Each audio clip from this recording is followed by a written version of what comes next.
Good morning. I am going to go snowblind again today with my white notes and the sunshine. But if I try to leave the roof half on, half off like that, so you can still see the water and see me and I can see my notes. If I turn the car off, look. Oh no, the roof, oh no, it's falling forwards. The roof falls forwards and then all the colour goes out of the water. See? So let's do it with the roof off and I'll just suffer through my notes. I've got a story today about buying a BMW 740i salvage car from Copart. A huge fail. This story comes from Geoff follower and good friend of mine, Matt, who's well known in the BMW community for his love of BMW 7 Series. Matt has provided numerous cars for the channel before. There we go.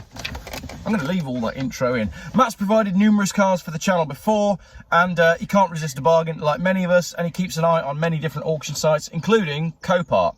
Copart, as the website says, is an industry leader in used and salvage car auctions, handling more than 400,000 vehicles every year. It's more than me.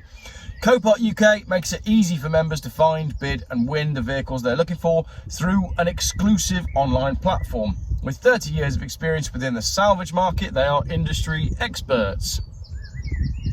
Let me know if you've bought cars from Copart in the comments before. So, Matt's doing his thing, browsing for cars for sale on the internet like we all do, probably on the toilet, you know, cars that we need, but we don't need, but we need them. And we haven't got the space because mostly we've got a big collection of modern classics that are all shonky and most of them need work, but we're sat on the toilet scrolling for another one. Matt finds a 2005 E65 BMW 740 7 Series for sale. It's listed as front end damage, but the photos don't show very much, and it's stated as unrecorded damage. So correct me if I'm wrong, that means you could fix it up and sell it on without the new owner knowing that it's a salvage car. More on that in a minute. A quick MOT check shows that it was MOT'd until May this year, so 2023, so we bought it a few months ago, so it still had an MOT, and it was showing 153,000 miles when it was tested in May 2022. So it's a non-runner, and the mileages we're not quite sure on. What Matt failed to do was a basic car check, and I asked him about this, and he said it's not worth doing a car check on a car that's worth £1,000. However, it seems if it's a Copart car, it's probably worth doing. I did a check with Vehicle Smart. All the details are in the description for how you can get yourself a Vehicle Smart car check. And it came back exactly as Copart said. So it's category listed as used unrecorded. Unlike what Copart was saying, where it's unrecorded. So it did come back with a marker on it. The Vehicle Smart check even showed the same 12 images that were on the Copart website.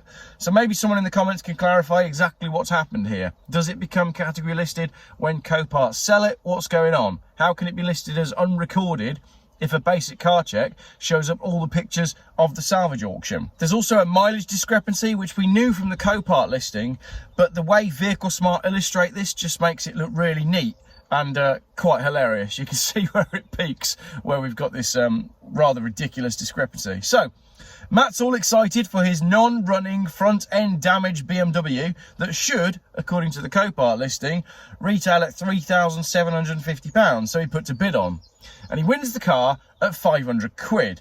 Once you add on some Copart fees and a little bit of transport, he's all in at around £1,000, just over £1,000. And this is where the fun starts.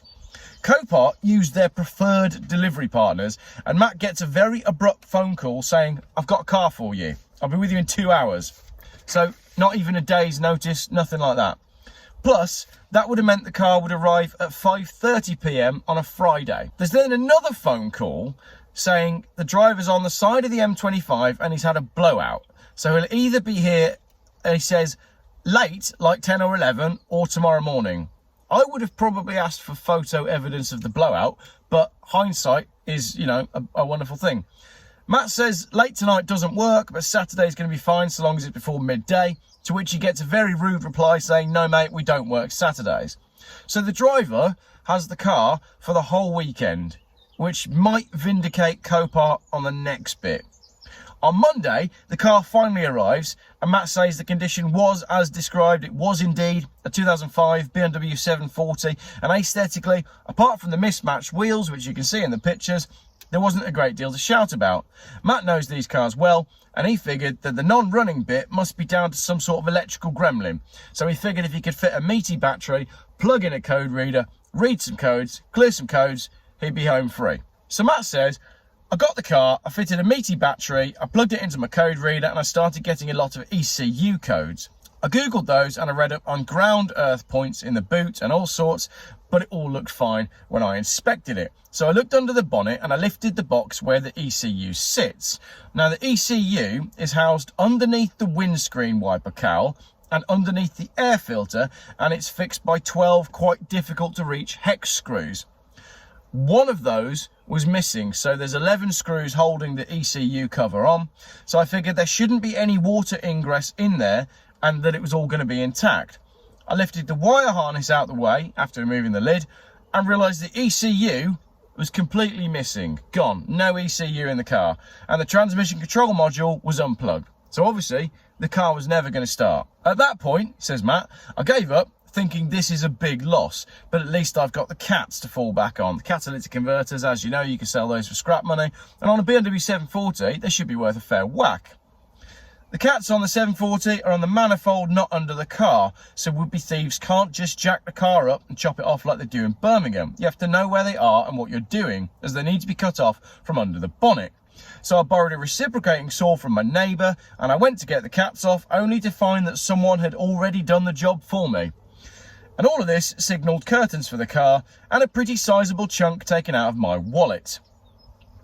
So that's it then. The only thing left for Matt to do is phone the scrap man and have the car collected, but not before he contacted me and shared the story. And I said to Matt, what you should do is remove the boot badges, the 740i badges, as a memento and a reminder not to buy cars in this way. Now, when I remove badges, when I debadge a car, when you're doing it properly, you use a heat gun.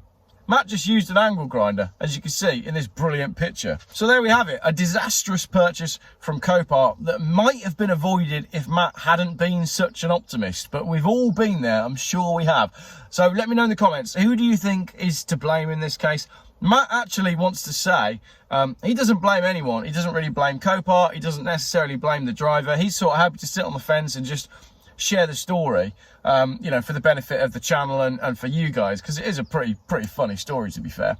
So be nice to Matt in the comments, because I really like him. He's a good friend of mine, and I'm not sure if I trust Copart enough to start buying cars from there. I've heard too many horror stories.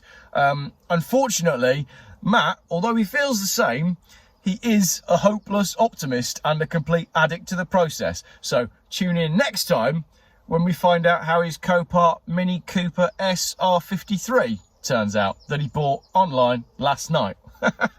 What a mentalist! I genuinely can't wait to see how the Mini turns out after the disaster of the BMW. I can't believe Matt's gone and done it again after all that, but it should make for some excellent YouTube content. So let me know what you think in the comments. Would you have bought that car for £1,000 landed at your house? Have you bought cars from Copart? Have you had luck with salvage vehicles? And do you watch Matt Armstrong, who seems to do a really good job of it? That's not the Matt that's mentioned in the article, by the way. Not the same person. So maybe that's part of the problem. We needed Matt Armstrong on board for that one to tell us how to do salvage rebuilds properly, but probably not something you'll be seeing on the Geoff Buys Cars channel anytime soon. And if you're wondering why I'm in the Mercedes and not the Volvo, it's because it fixed itself. I said yesterday I broke it doing donuts. It then refused to start all afternoon. Went to it this morning, started like a dream. Fixed itself overnight. Thanks for that, car. It's a shame Matt's BMW couldn't do that, but I guess you can't regrow catalytic converters overnight. Thank you very much for watching.